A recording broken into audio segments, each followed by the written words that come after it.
विभज्यवाद YouTube channel में आपका स्वागत है।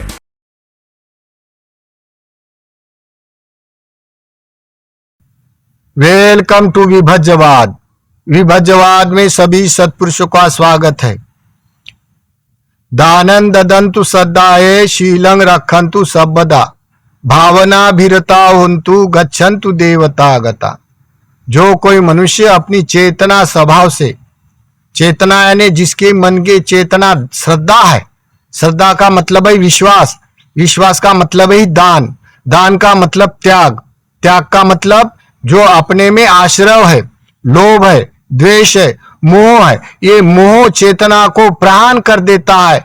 कौन? श्रद्धा। ये श्रद्धा जब बलवती होती है तब वो उसको यथार्थ दान कहलाता है। तो दान चेतना दान होती है और वस्तु दान। जब चेतना संगत दान चेतना दान संगत जो कोई मनुष्य दान देता है तो उसका वस्तु दान का भी फलभूत हो जाता है। लेकिन किसी की चेतना दान देने की नहीं है तो उसका वाला दान देने का इच्छा नहीं है, फिर भी देना पड़ता है समाज के कारण, तो वो उसका इतना फलदायी नहीं होता है। तो देखो, चेतना दान वस्तु दान का फल होता है। तो एक नगर में एक कुमारी थी, सुकेशना, सुकेशना नाम की कुमारी थी। तो बड़े घने सुंदर उसके पुण्य बल से, किसी किसी के पुण्य बल से लक्षण प्राप्त होते हैं। जैसे सिद्धार्थ गौतम को 32 लक्षण उपलक्षण व्यंजन अपने पुण्य भाग से उपलब्धि पाई है उन्होंने। वैसे कोई कोई मनुष्य अपने कोई कोई बड़े सुंदर होते, बड़े नक्शलवान होते। वैसे किसी किसी महिला के 5 गुण से युक्त होती, उसके दांत पंक्तिबद्ध होते, उसके विशाखा जैसे, उसके केस घने लंबे होते हैं, रेशमी होते हैं, ऐसे लक्षण पाया जाता है। तो एक गांव में सुकेशना नाम की लड़की थी। उसके माता पिता बचपना में मर जाने के कारण वो गरीब घराने में उत्पन्न होकर उसके वाला लालन पालन उसकी नानी करती थी। वो जब अपने उम्र में आई तो वो अपने कोई राजा के घर में बर्तन बांधने के लिए, काम करने के लिए जाती थी, दासी का। तो देखो, ये सुंदर है, देखने में सुंदर है, उसके बाल घने हैं और पुण्यवान है, दानवान है वो। फिर उसकी जो राजा की पुत्री थी वो भी उसकी उम्र की थी, लेकिन उसके बाल ऐसे कुरुर मुरुर थे, छोटे छोटे बुखरे बुखरे बाल थे। तो उसको बड़ी शर्म आती थी। देखो, ये मेरी वाली सहेली है और ये गरीब होकर लोग उसकी प्रशंसा करते हैं उसके बाल की, और मेरे बाल की लोग निंदा करते हैं। तो क्या करे? तो वो क्या बोलते हैं सुकेशना को? बोलते हैं, अरे सुकेशना, तेरे को और बाल आ सकते, ये बाल मुझे दे दो तो मैं उसका वाला ये टोप बनाऊंगी, पहनती जाऊंगी, मेरे भी बाल सुंदर दिखेंगे फिर। तो वो क्या बोलती है सुकेशना, नहीं बाबा, ये तो नैसर्गिक देन है, मैं काट कर नहीं दे सकती हूँ। ऐसा करके उसको गुस्सा आया। नहीं आया, आने के कारण बोलता है, अरे मैं आपको पैसे देती हूँ, कोई रुपया पैसा देता हूँ। तो फिर भी वो बोलते हैं, रुपया पैसा नहीं दे लेगा बाबा बाल बेचने का, फिर भी ये नैसर्गिक का देन है, हम लोग पुण्य के देन से मिला है, हम नहीं बेचेगा। ऐसा करके वो बोलती थी। तब उसको बड़ा गुस्सा चढ़ा कर था, कह देखो मैं पैसे से भी मांगती हूं तो नहीं देती है करके उसकी वाले स्पर्धा थी, गांव में वाद विवाद था। फिर वो कुरुक्षेत्र में एक पुरोहित था, और तब बुद्ध शासन था। बुद्ध शासन में एक पुरोहित था। पुरोहित होने से वो पुरोहित मर गया। मर जाने के बाद उसका पुत्र को दे दिया उसका पुरोहित काम करने का, राजा का। तो पुरोहित का काम करने का दिया, तो देने के बाद वो राजा बड़ा धार्मिक था। तो राजा क्या बोलता है, अरे तुम लोग ना श्रावस्ती में जाओ और तथागति चरण कमल की वंदना करो और मेरे तरफ से कुशल क्षम पूछो, और भगवान ने आमंत्रित कर दिया है संगदाना के लिए, करके आप निमंत्रण करके लेके चले आ जाओ। तो वो पुरोहित का लड़का नया नया नौकरी पे लगा, काम धंधे पे, वो घबरा गया। बोलता है, महाराज बुद्ध को लाना बुलाकर मुझे नहीं होता है। तो राजा बोलता है, अरे जाओ, ऐसा तो धार्मिक काम है ना, अभी आपका पिता होता तो चले जाता था, तो ये आपका काम, आपको काम करना पड़ता तो आप चले जाओ। तो वो सोचता है, बोलता है, कोई बात नहीं, जाऊंगा, लेकिन मेरे साथ 8-10 आदमी दे दो, तब हमारी हिम्मत हो जाएगी बुद्ध को बुलाना बुद्ध के साथ वार्तालाप करना बड़ा बल होता है। हमको तो भयभीत लगता है, क्योंकि बहुत बलशाली भगवान होते हैं। तो कोई बात नहीं बोलते गांव के, फिर वो दो आप नियुक्त करो उनके साथ चलने वाले। तो उन्होंने 2-4 लोगों को 8-10 लोगों को जमा कर दिया। जमा करने के बाद वो कुरुक्षेत्र से श्रावस्ती अपने वाले पैदल घोड़े से आए। आने से बाद फिर क्या हो गया, श्रावस्ती में तथागत उपदेश कर रहे। उसने अपने घोड़े अपने वाले घास खाने के लिए छोड़ दिया, और ये कहाँ है भगवान, कहाँ है मूलगंध कुटी करके ऐसे देखते देखते आए। तो भगवान उपदेश कर रहे, गंभीर रीत्या उपदेश कर रहे। तो उसको रहने गए, वो 8-10 थे, 8-10 पीछे से छुप कर बैठे से गुमसुम होके। देखो कितनी बात बलवान होती होगी तब का सुनने का समय, और अपने हेतु और ये श्रद्धा और वो प्रसंग बुद्ध के साथ धम्मदेशना सुनना, बुद्ध से वचन सुना, कितना पुण्य भाग होता होगा, कितने गंभीर रीत्या लोग सुनने वाले होते। तो ये घबरा के पीछे बैठे, भिक्षु के पीछे बैठे सुन रहे। देखो सुनते सुनते ये 8 ही जने को धम्म संवेगन हुआ। धम्म संवेग होते होते मार्ग में प्रतिष्ठ साक्षात्कार भी हुआ। किसी को साक्षात्कार हुआ और धम्म संवेग होने जाने के बाद तुरंत बदल गए। वो आए भगवान के पास, बोलते भगवान हमें उपसंपदा करे, भगवान हमें बुद्ध धम्म संघ में स्वीकार करे करके वो याचना किया 8-10 जन ने। देखो अभी 8-10 जन ने दीक्षा लिया, वही भिक्षु होकर विहार कर रहे। तो वो मुझे राजा ने भेजा था और इसके लिए आए, हम ये भूल गए सब जने। क्यों? कि वो धर्मवान थे, पहुंचे हुए लोग होने के कारण ऐसा होता है। तो क्या हो गया, भूल गए। भूल जाने के बाद फिर कुछ दिनों के बाद, महीना भर के बाद उसको स्मरण आ गया कि राजा ने तो हमको भगवान को बुलाने के लिए कहा था और हम लोग तो नहीं बुला पाए। तो बोलते हैं चलो अभी हम लोग, भगवान तो अभी यहां से चले गए, हम लोग अभी उधर ही जा गए होंगे, हम लोग रिटर्न जाएंगे अभी उनके साथ, जहां भगवान मिलेंगे वहां से आमंत्रित करके बोलेंगे हम लोग। ऐसा करके वो अभी रिटर्न आ रहे कुरुक्षेत्र के तरफ, कुरु देश के तरफ, जो दिल्ली के पास का क्षेत्र था, वो अभी रिटर्न आ रहे 8-10 जने भिक्षु होकर। अभी तो ग्रस्त होकर चले गए, तभी तो भिक्षु होकर आ रहे।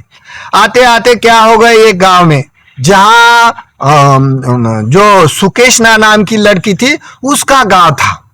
उसका गांव में वो चारिका करने को चले गए। चले जाने के बाद अभी वो चारिका देने वाले चारिका देकर काम पर चले गए। टाइम चारिका देने का निकल गया। अभी ये टाइम के बाद आ गए, यानी 10-11 बजे तक आ गए गांव में, तो चारिका करने लग गए। तो घर के लोग काम को चले गए। चले जाने के बाद उनको चारिका नहीं मिली। चारिका नहीं मिलने के कारण कुछ लोगों को मिली, कुछ लोगों को थोड़ा मिली। फिर भी वो चलते वो जो सुकेशना थी, वो भिक्षु को देखकर, चारिका के आने लाने के लिए देखकर बड़ा वो संवेग हो गया, उसको धम्म संवेग हो गया, बड़ी श्रद्धा हो गई और झट से उसने आमंत्रित किया, बनते आज का भोजन 12 बजने वाले, अभी चारिका नहीं मिलती है, फिर भी मैं अभी आपको भोजन दूंगी करके वंदना करके आमंत्रित किया। भिक्षु बोले कोई बात नहीं, देर होगी तो सफर में खा सकता है, देर होने से भी, तो चलो कोई बात नहीं, उनका पुण्य भाग के लिए हम भोजन कर लेगा करके वो चल बसे उनके साथ। फिर उन्होंने आसन बिछाकर एक पास रख दिया। रखने के बाद अभी काम करने लगी, क्या कोई भोजन की वस्तु होंगी तो मैं भोजन जल्दी बना दूंगी। जल्दी बनाने वाला देखता है तो उसके घर में कुछ नहीं। वो खोद कर देखते, ये मटके में देखते कोई चावल है क्या, कोई पोहा है क्या, कोई क्या करे, तो उसको सूझ नहीं रहा। सूझ नहीं रहने के बाद उसके पास पैसा, कोई पैसा देखता है, पैसे से लाएगा। उसको नानी को पूछता है आपके पास पैसा, तो बोलते मेरे पास भी पैसा नहीं, अभी देने वाले लोग तो काम को चले गए, क्या करना है, क्या करेगा। तो उसको भनक आ गई। अरे बोलता है ये जो राजा की पुत्री थी ना, वो मुझे को बाल मांगती थी पैसे से, तो बोलते हैं उन्होंने बाल काट लिया और अपने नानी को बोलते जाओ ये बाल लेके जाओ, और जो राजा की पुत्री है ना जो मुझे बाल मांगती थी, तो उसको बोल देना ये सुकेशनी ने बाल भेजे हैं और आपको पैसा जितना देना है वो दे दो जल्दी, वो दो भोजन दान देना है भिक्षु को, ऐसा बोल दो जल्दी। तो वो चली गई। चली जाने के बाद वो बोलती है सुकेश ने ये बाल काट कर भेजा है आपके लिए, और जो भी आपको उसको देना है वो दे दो, जल्दी भिक्षु को भोजन दान देना है। अभी ये राजा की पुत्री गुस्से में आ गई, जब मांगता था तब नहीं दिया था, अभी दा जो मुझे नहीं चाहिए, बाल नहीं चाहिए करके अभी गुस्से से वो संतप्त हो गई। तो बूढ़ी नानी बड़ी हताश हो गई, बोलती है अरे भिक्षु बैठे भूखे और उसको भोजन दान देने के लिए कोई बात नहीं, कोई यतन पर्यतन करने के लिए ये बाल बेच रही है, आपको दे दो ना, कुछ तो भी दे दो, जितना मर्जी होगा उतना दे दो। तो उन्होंने क्या किया, जल्दी दे दिया। कुछ देने के बाद उसने क्या किया, अभी जल्दी मुझे क्या बनाना है करके पैसे लाया उसने, और सुकेश को लगा अभी जल्दी मैं क्या बनाऊंगा, तो उसने दुकान से पोहा लाया और उसमें दूध लाया, दूध गर्म करके उसमें गुड़ डालकर उसकी वाली गुड़ डालकर, गुड़ में ऊपर पानी डालकर जल्दी से बिगाड़ खीर बना दिया गुड़ की। देखो जल्दी खाना देना है तो, और भिक्षु के बड़े श्रद्धा के साथ, देखो दान देने वाले की जब परिश्रम लगता है ना, कठिनाई होती दान देने में, तो बड़ा श्रद्धा होती है उसकी वाली। तो देखो वो दान दे रही, दान देते दान देने के बाद भिक्षु ने जो दिया वो खा लिया। खाने के बाद अनुमोदन करने के लिए बैठ गए। जैसे अनुमोदन करने के लिए बैठ गए तो उन्होंने देखो बाल काटकर भोजन दान दिया, उसका भी कोई कर्म का फल होता होगा ना, तो कोई कर्म का फल ऐसा होता है, दुष्ट धर्म वेदनीय कर्म, जो अभी का अभी कर्म का जैसा क्या वैसा अभी का अभी फल मिलता है। कोई उपपद वेदनीय कर्म यानी कोई कालांतर के बाद फल मिलता है, जैसे अहोसी कर्म, इसका कोई पुण्य कर्म करने से कोई पाप भी नहीं होता, पुण्य भी नहीं होता है। अपपर्याय वेदनीय कर्म, कोई ऐसे कर्म अभी करे तो वो निर्वाणिक अवस्था में हमको मिलते हैं।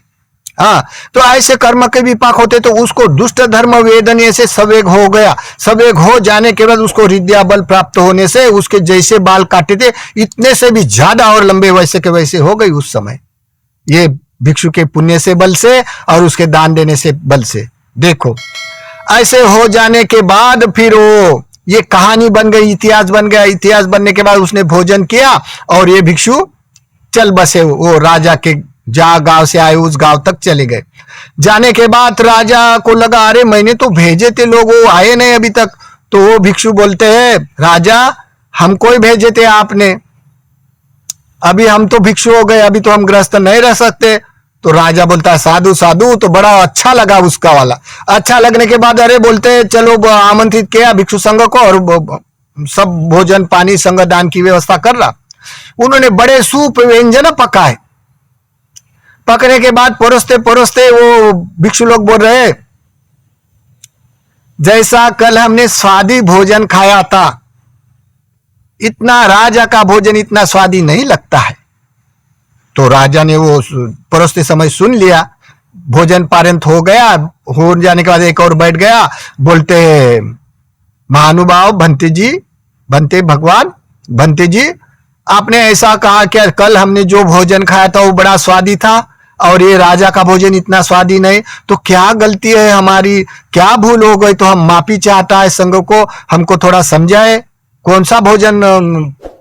तब वो कहानी बताता, उस गांव में हम आ रहे थे तो एक सुकेशनी नाम की लड़की जिसके घर में खाने के लिए कुछ भी नहीं, फिर भी उसने आमंत्रित किया तो फिर उसके देने के लिए उसने बाल कटवाकर बाल बेचे। इतने घने सुंदर बाल है और नक्षत्रवान सुंदर लड़की है वो, और उसने बाल कटवाकर बेचे और बेचने के बाद हमको भोजन दिया था, वो सिंपल भोजन जो पोहा और दूध मिलाकर खीर बनाकर दान किया। तो इतना सुंदर बाल से उसने डबल जब का तभी उसके बाल बढ़ गए उसने दान करने के बाद। तो इसी कारण इसका भोजन श्रद्धावान का भोजन है, श्रद्धा युक्त चित्त से बना है, इसी कारण श्रद्धा के कारण वो बढ़िया है। इनकी श्रद्धा की तुलना से आपकी श्रद्धा इतनी नहीं है, इतनी वो महापुण्यवान महाभाग्यवान है करके वो लड़की बोल रही है, वो भिक्षु लोग उपदेश कर रहे। वो बोलता है राजा को सभी हो गया, अरे मैंने तो अभी तक शादी नहीं किया, कहाँ आई लड़की बताओ। तो वो लड़की को ढूंढने को जाता है, वो पुरोहित भेजते हैं, फिर वो लड़की को सुकेशनी को देखता है, देखने के बाद उसको वो राजा अपनी पत्नी के रूप में स्वीकार कर लेता है और दोनों की शादी करके वो अपना दान धर्म में रुचि लेते हुए धर्मवान राजा बनकर धर्म की रक्षा करते हुए ये सुकेशना और वो राजा धर्मवान ये सुकेशना ऐसे दोनों मिलकर राज करने के बाद कुछ ही दिनों के बाद ये भिक्षु भिक्षुनियां होकर विहार करके अपने मार्ग में प्रतिष्ठित हो गए। तो देखो ये सुकेशना का बल, कोई कोई मनुष्य का बहुत पुण्य होता है, बहुत बल होता है, कोई कोई मनुष्य का बहुत रिद्धि भाव होता है, कोई कोई मनुष्य का नहीं होता है। तो ये बुद्ध शासन में अद्भुत घटनाएं होती है। इसी कारण बुद्ध शासन कल्प कल्प का इतिहास उजागर करना पड़ता है। जो पुण्यवान होते हैं उसके अपदान से, जहां से अपदान से आए हैं, जैसे कौन से काल में, कौन से बुद्ध के काल में उनका बीज गिरा श्रद्धा का, और ये श्रद्धा का बीज यहाँ तक आकर कैसा ओपन होता है, ओपन होने के बाद कैसा फल देता है और बल देता है। इसी कारण ये दानंद दंतु श्रद्धा है, शीलं रखंतु सबदा, भावना भीरता होन्तु गच्छन्तु देवतागता। इसी कारण बोला गया दान, दान का मतलब श्रद्धा होता है। चेतना श्रद्धा हो तो दान महत्व होता है। दान का मतलब श्रद्धा, श्रद्धा का मतलब विश्वास कर लेता है मनुष्य, पूर्ण समर्पण से बहा देता है, इतना समर्पण होता है। श्रद्धा, त्याग, त्याग का मतलब अपना लोभ देश मोह को त्याग करना का मतलब होता है सबसे श्रेष्ठ दान। तो चेतना दान, वस्तु दान, जो कोई मनुष्य चेतना से और वस्तु से देह दान देता है उसका बहुत अधिक पुण्य होता है। तो ये सुकेशनी का पुण्य, अपने पुण्य भाग से उन्होंने अपनी सुगति पा लिया और ये बुद्ध शासन को सुरक्षित कर लिया है।